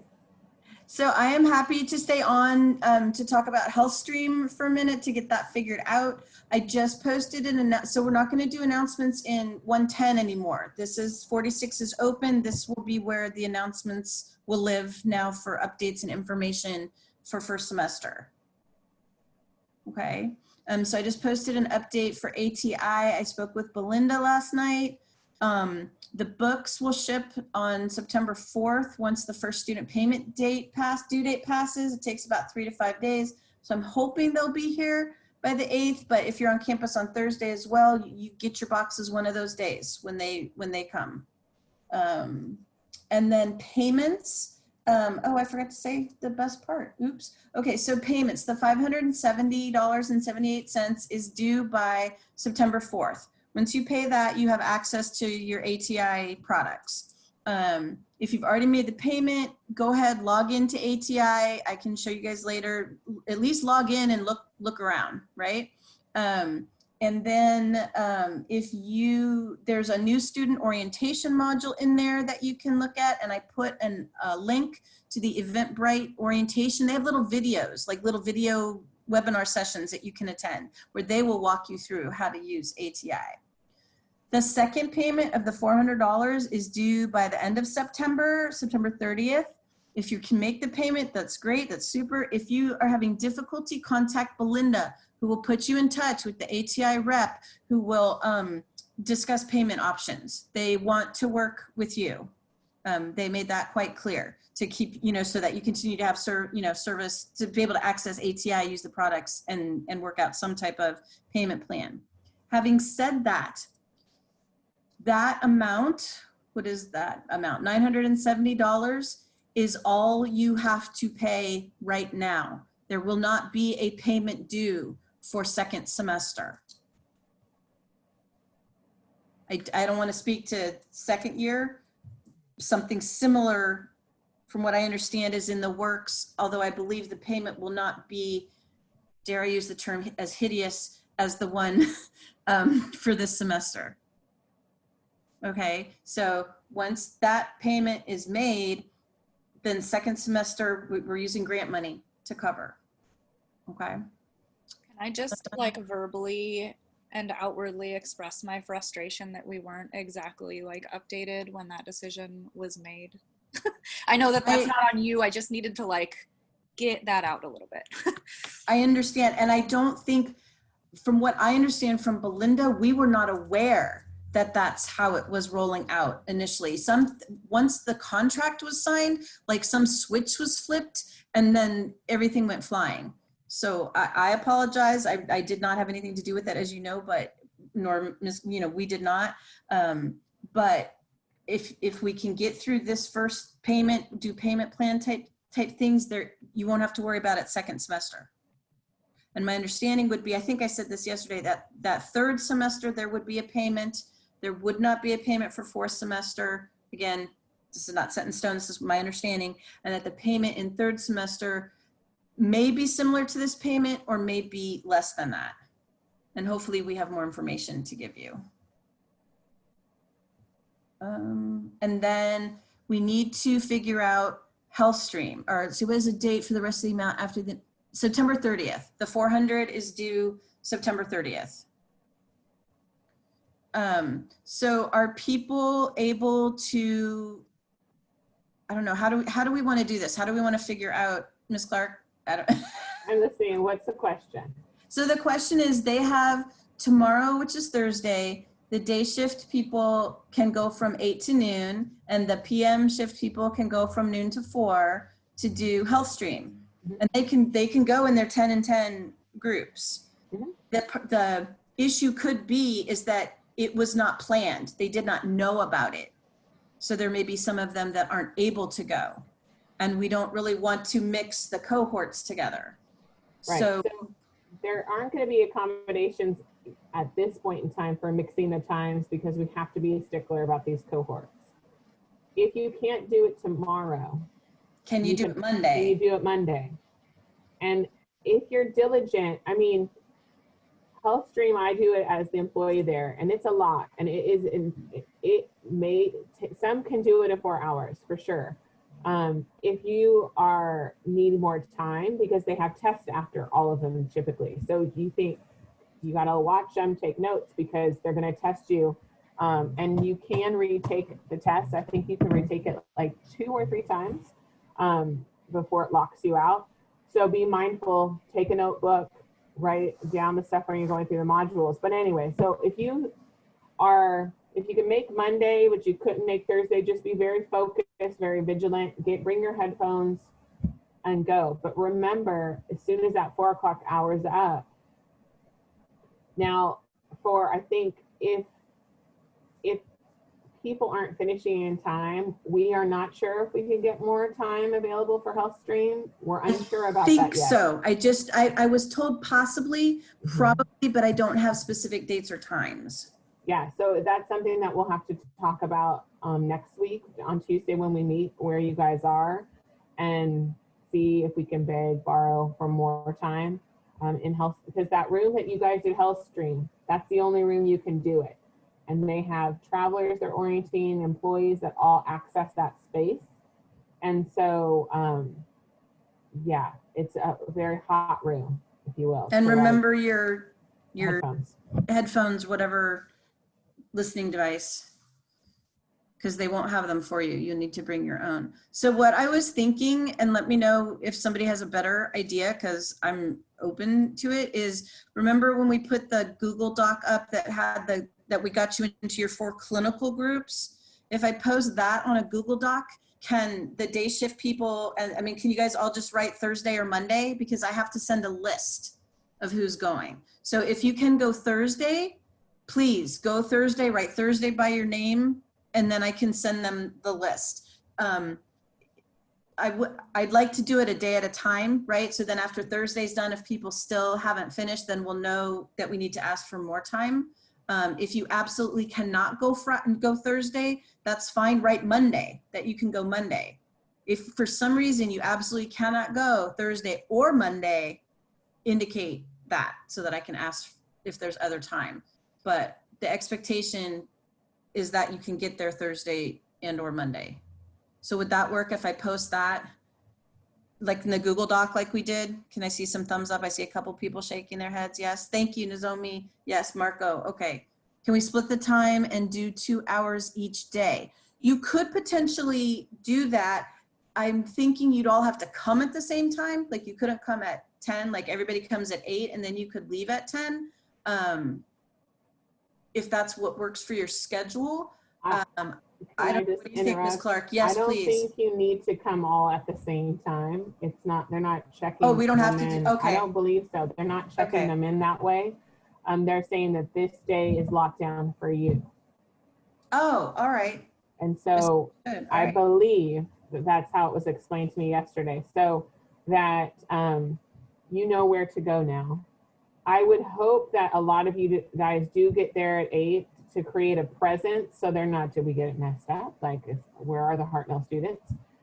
So that they understand that students are, you know, there. They don't want everybody to be like, oh, great, we'll all show up at 9. Because remember, it's a monstrous situation. Hellstream is a lot. And that's why you get clinical hours for that in your comportment tool. You get 4 hours or up to 8 hours doing it. So you'll log it. So I would get there early if you can. And if you only can do 2 hours at a time, that's fine. Hopefully you'll be able to get it done in those 4.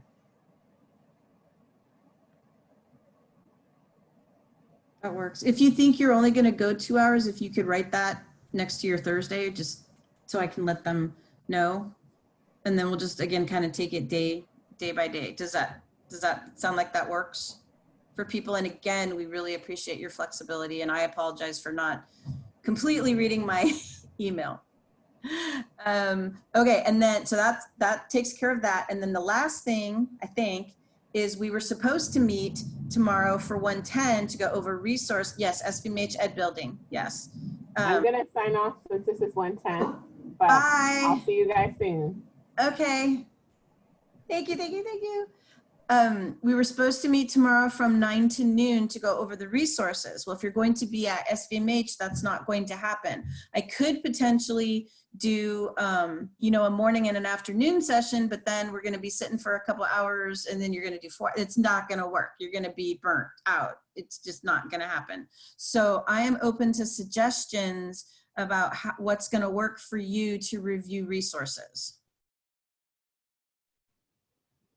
I know not everybody probably has this flexibility, but if you'd be willing to do something on Friday.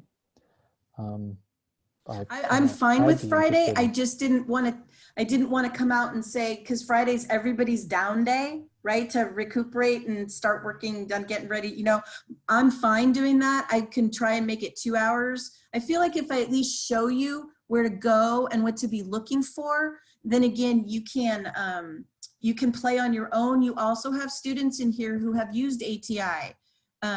It can be early. I'll get up early on Friday. Right, you have other students that have used the product, and so they can help you navigate as well. So it looks like overwhelmingly Friday works, like 9 to 11, 8 to 10.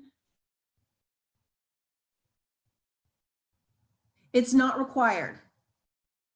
So I will record it, yes. 9 to 11 works better for me too, Kim. Midnight to 2 a.m. works really well. No, Hugo would be the only one there. Okay, let's do 9 to 11. I'll send a Zoom link. And yes, Selena's used it. Any of the VNs, not all, some, most have. Selena, Claudia, Loida, Vanessa have used it. Most of them. Yeah, no, 9 is fine. And really, again, it's just, let me show you safe medicate, boom. Okay, let me show you ATI, what you're gonna look at for each thing, right? Just so you know. So you get some support in your textbooks, okay? All right, so 9 to 11 tomorrow. It's not mandatory. I will let Mr. Beamer know. I will record it, and then that way anybody can get to it. So it is not mandatory, but right, it meets our asynchronous component. Okay. So when questions are asked in the chat during this whole thing, just in case for some reason I'm unable to make it tomorrow, can the questions, I know you guys, you're already really good at this. Can they be like read out loud and answered verbally? Yes. Yes. Mm-hmm. Great. Thank you so much. We can do that. Okay. Is there anything else? It's Friday, not tomorrow. Thank you, David. Yes, Friday. My days have all melted together. Sorry. Probably somewhat like you all. So real quick, a summary of these next 3 days, I guess. So we're not doing our session tomorrow. We're going to do health stream from 12 to 4. And then Friday, you guys are going to do your thing from 9 to 11, correct? Correct. And then yes. Do we have anything for Monday other than health stream? I will post at some point. I have some of it already done. I will post probably by the end of today, the reading. It'll be in Giddens, Professional Identity. So you can start looking at that chapter. I can't remember which chapter it is off the top of my head, but I will post it. It will be asynchronous because you guys will be at health doing health stream, and yeah, we'll talk about professional identity and that kind of thing. If you have questions, because you should be looking at the handbook, the policies and procedures and all that. And so if you have questions, put them in that general Q&A, because I will check that. And then that way it's written down where everybody can see it, because a lot of people will have the same questions, right? And so the answers will be there and you guys can see it. Okay, thank you. Document, which document? Sorry. Francisco, which one?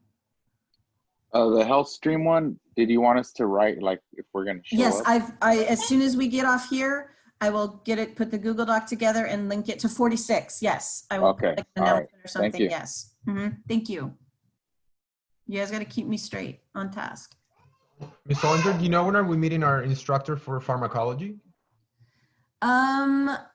That's a good question. You can message Mr. Beamer or Dr. Whitmore. Originally, it was supposed to be today, but with everything, going on and schedules changing, we just didn't get a chance to do that. So I think that's why Mr. Beamer wanted also to do it in 110, that 9 to 12. That's what some of that time was set aside for. And so I have to let her know that we no longer have that time available. So I will talk with her as well. So it may be the first day of class, which would be next Friday, I think. Yes. But I'm sure that we'll figure something out. I wish I had a better answer. Right, because there's no pharmacology this week. The only class you have this week is 46. Everything else, 47, 48, 49 starts on the 31st. Got it.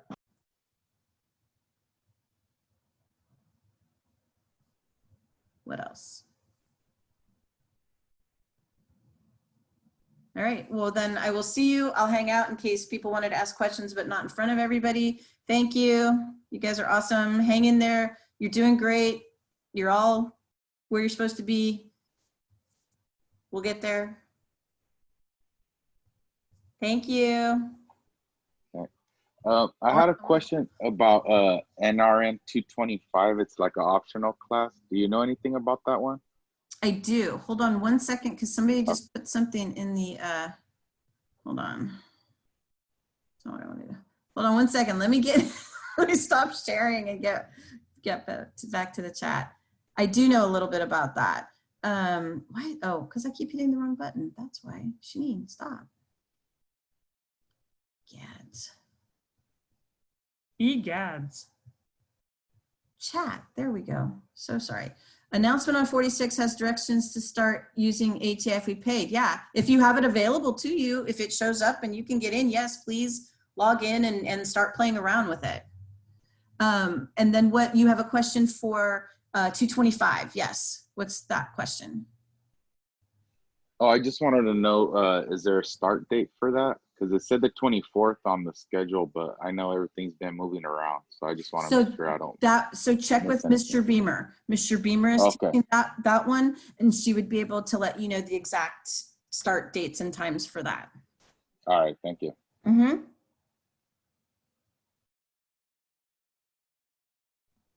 Everybody's just hanging Sorry, out. my last question, and I'll log off. I think I've been asking too many questions today. Nope, you can never ask too many questions. So we already have a portfolio with Catalina that she made for us for paperwork. Now, Yes. you mentioned something that she's making a new portfolio, or we add those documents to that one, You add to that one. Okay, The so that's our portfolio portfolio. that I'm talking about is one that you put together for the 46 course. It's something totally different. It's like a Google site thing. It's totally different. Okay, so it's, okay, got it. Perfect. Thanks so much. We'll see you. Yes, thank you. Your later. little one is cute. You got a cutie there. Thanks. Yeah, I have 3 here running around. Oh, 3. Oh my goodness. Good job, Dad. I just had a question about showing up for the health stream tomorrow. We just go up to the room and check in because, okay. I don't know. What did you do? Yesterday we met in the front and then they took us up as a group. So, but it was sounding kind of like that's not what we're gonna, I just don't want to stand in front of the building when I'm supposed to be up in the room. I like to know where I'm supposed to be. Yeah, or like go in when we're not supposed to be going in. That's Right. like, My anxiety is building too. I'm like, wait, what do we do Okay. exactly?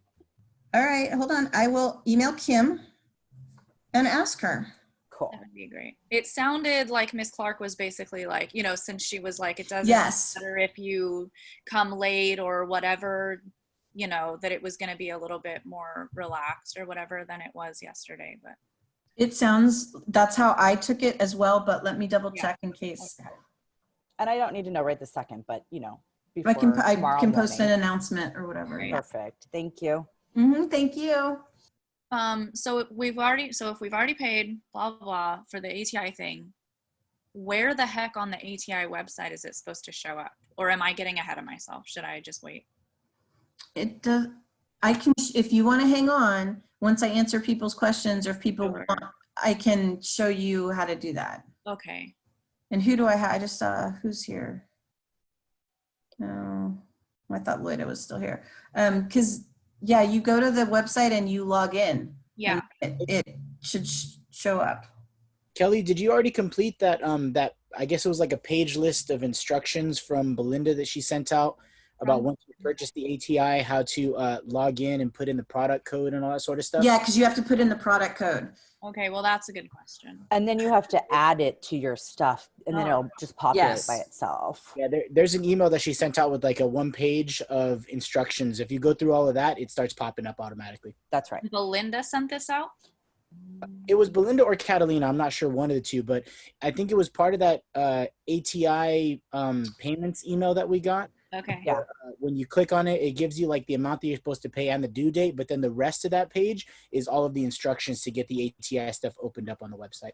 And I might have that. I might have it actually on the ATI site. So let me look for a second. I don't care that the new PN modules have arrived. Go away.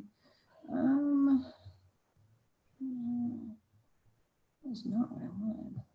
Well, 2 students have added since the last time I looked an hour ago, so that's nice. I think that's it. It's like semester details, I think, and it has, whoa, that's really tiny. Yeah, okay, hold on. Let me share my screen, and then Hugo, let me know if this is the right one. Yes. Is that it, Amy? Yeah. Yeah. That's correct. All right, because you have a specific, yeah. So, Kelly, can you see that? Yes. Do you want me to leave it up for you? I can do that. No, I have it pulled up on mine as well. Did you find it? Okay. Yes. Okay. Thank you, Hugo. To be honest with you, that email kind of took me by surprise originally, and so I probably did not read the entire Same exact thing for me. I emailed Belinda about it, and she's like, "Well, did you read that email?" And I was like, "Yeah, I read that we have to pay $570. What else?" She was like, "The instructions are in there too," and I was like, Yeah. "Oh, crap." As per my last email. Okay. Yeah, she pretty much hit me with one of those. So Nice. Thank you. I appreciate you. You just have to make sure to add it, because if you don't, Right. it like sits in limbo, and that's the big piece after you follow the Product code. Okay. and rest all of the of directions. those numbers really do mean something, and they have to be put in the right spot, because if they don't, then it'll either add wrong, and then you got to call ATI, or it won't get added at all. So. Isanja, can I ask tomorrow's schedule?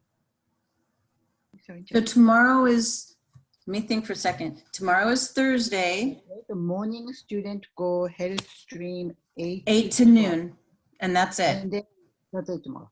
No campus meeting or anything. No. Okay. And bring headphone. That's it. Yes. Mm-hmm.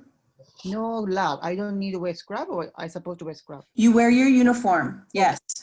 Thank you. Thank you. Mm-hmm. You good, Amy? Okay. Anybody else have questions, or we're just hanging out to have fun? You make me feel safe. So I'm still okay. Also, I'm not seeing an add product tab. If you want to share your screen, I can show you where it is. Yeah, well, I'm on another. Wait, let me I'll pull it up. You guys do you, and I'll figure it out. Is that it, Hugo? Where it says up here, add product? That's the one. Yeah, I don't have that. I don't have that.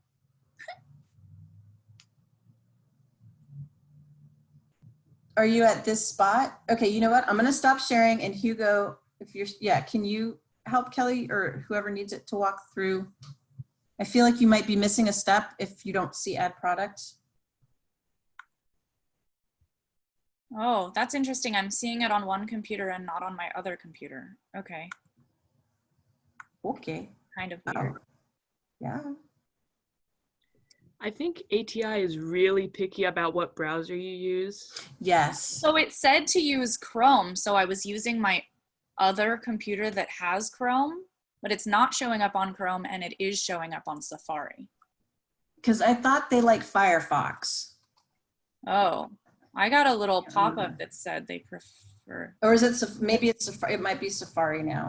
As far as Proctorio with ATI, it's Chrome. They like Chrome for that one. Okay. It's so weird. Okay, well, whatever. Thank you. My issue's solved.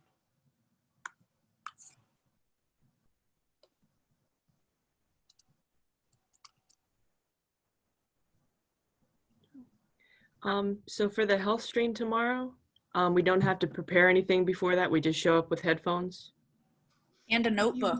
A notebook maybe, in case, I think you can open 2 screens. I can't remember. Yeah. And is there going to be an instructor there, or are we there by ourselves? You're there on your own. Okay. All right. Well, then I'll be relying on the A team to help me, because yesterday they messed up my file somehow. So I only got to log in. I didn't really get to play with anything. So they thought I was like a Jacqueline Anderson. And so I had to, find out who That's that like was. Jonathan, like where did that even come from? Yeah. So, okay. So there's a Jacqueline that I was confused with, and I had to call 4 different departments to get that straightened out during yesterday. So I didn't really get to play with it at all. So it's like I will be relying on my classmates to help me. I bet Jacqueline's gonna be upset when she finds out that her password doesn't work because it was reset. So Yeah, she's probably yelling at them today, saying, "Who is this Jonathan? She's my nemesis now." Oh, I'll be right back. Talk amongst yourselves. She's gonna come find you on the once we finally get to SVMH. Mm-hmm. Hey, Hugo. Yeah, what up? So I added it, and then I pressed continue, and now I don't know where it is. Oh, it should be. Give me a little bit. I'm still in my meeting, and I'll come over and bring it. Sorry, under what tab? A learn tab. When you go into ATI, there should be a tab that says like learn, I think. Active learning templates? No. Can you share your screen? If you share your screen, I can tell you. Yeah. Share. What's the question? Where you go to find it. So I believe it's in. Oh, yeah. So you go to my ATI. What are we looking for? I added it. I did the product code and added it, and now I don't know where it's supposed to be. Well, what are you looking for? Because you're where you're supposed to be. Oh, okay. Yeah. So, okay. Yeah. Okay, well, neat then. So let me right here, learn. Okay. Yeah, there's your learn tab. Yeah. Learn, test, improve. Oh, interesting. So there's okay, all. neato. Cool. Just kidding then, thanks. So yeah, so you have different tabs. Yeah. Can you see learn? So this ATI plan student orientation new, do that. Watch that, yeah. Watch that. That's a really smart thing. Do that. And I would get familiar with Pharmacology 4.0, made easy. Okay. You're going to need that for Pharm. Okay. If you need your books, RN ebook library, that is where your books live. So you have available to you Med Surg, Community Health, Fundamentals, all these. Now, we are using kind of like all of them throughout now. It's not like one per semester kind of type thing. So again, anyone that it takes you right to the book. Okay. And let me see what else. And then what you need for skills for AI for 48, I thought they had they're coming out with a 3.0. That's what it is. This skills modules, you're going to spend a lot of time there. That's where you're going to spend a lot of your time. So when you go there, these are the things, the videos or the things that Ms. Clark has put together for you. This is where they live here. And so for example, let's do HIPAA infection. So infection control, right? So I was in the lesson. So it's going to ask me, I can, start the lesson. And it does take a while to load sometimes. So just be aware of that. When you're in here, it pretty much is step by step, right? These are the objectives. You watch the little video. Make sure you scroll so that you can see all the tabs at the top. It will give you, how to say the terms. It will tell you what evidence-based practice is. So you want to read through, everything there. It gives you a little on the left-hand side here. So like hand hygiene, right? That was kind of what we were looking at yesterday. So it gives you a whole rundown on what to do, how to do it, apply the gloves. So this is where all that is. And then it will give you videos, step-by-step viewing how to do it, more evidence-based research, a couple questions if you want, frequently asked questions, and then it will also give you an example of documentation. How you would document, I don't know, whatever it is you're going to document. Perfect. Okay, and that's kind of what Ms. Clark was trying to give you since not everybody has access to this right now. Right. So that's what I would probably, and I'm going to show you, there's another tab, a couple other tabs too, but those would be that, you see how long it takes, there we go. So for sure, the new student orientation, if you want to get started looking at the pharmacology stuff, and definitely the skills modules, if you need books as resources, they're right there. Okay. Okay. Amazing. Perfect. Thank you so much. Right. And then test we're not going to use right now because that's testing. I don't even know why I hit it. I shouldn't have even touched it because now it's going to take a while. Now I'm stuck. You will use improve a lot, and you will use apply as well. So improved, this is where all the practice proctored, like, you know, when you did T's and it was a proctored kind of thing. We have the same thing in nursing. These are like practice ones. Okay. They're not proctored, but you can just do them on your own. We open up certain ones because some of them we actually have you practice prior to taking the ones at the end of the semester. And then apply is another one where you would live. These are like the, what do I want to say, like activity things that you do in addition to that test or that learn tab. So we will be working, we'll work with Health Assess. Health Assess has specific assessment videos. So Health Assess, we're going to be working in some of these other ones, but Health Assess for sure. And then where's the, I don't see the electronic health record yet. That should be there somewhere. Okay. But yeah, so that's what I would start looking at. Okay. Okay. Perfect. Okay. I have one question about this with the about module. What? Just in the ATI? learn section. Oh yeah. yeah. Okay. Let me go back. Okay. So I was kind of playing around with a little bit of this, and I was just kind of hesitant to click on the testing areas just in case those do get charted for points later. Is it okay just kind of to, should we just stay in the lesson area and not touch any quizzes or anything? There are some quizzes that we are going to want you to take. I don't really think it matters. So like, let me look. What was one that you were looking at? Let's take a look at one that you were looking at. I was looking at, let's see here. I wouldn't take quizzes or the tests for the skills things. Yeah, I think that was where I was. Okay, but if you're doing something like the Nurses Touch professional communication, there's usually a post test or something involved with that. It will be an assignment, but quite frankly, we don't care when you get it done as long as you're looking through it, reading the information, because we're going to talk about, so say for example, therapeutic communication. You go in, you do the lesson, then it has a test.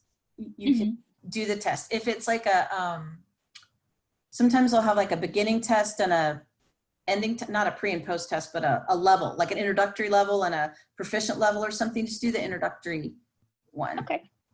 And then, yeah. Awesome. Thank you so much, because I had read online, if you applied the wrong code, it could get a little messy. So thanks for making sure we did everything right. This is why I wanted to do, this is what I want to do for that resources thing on Friday. It'll be a little repetitive for you guys, but this is what we'll do on Friday. And hopefully a few more people will be able to access it. Awesome. Yeah, and then results tab will give you results. And once you get results, then it doesn't on my end, but on your end, it will show you focused review. We'll say, go to this chapter, go to this book, go to this to remediate, to look back at what you missed and why you missed it. Awesome.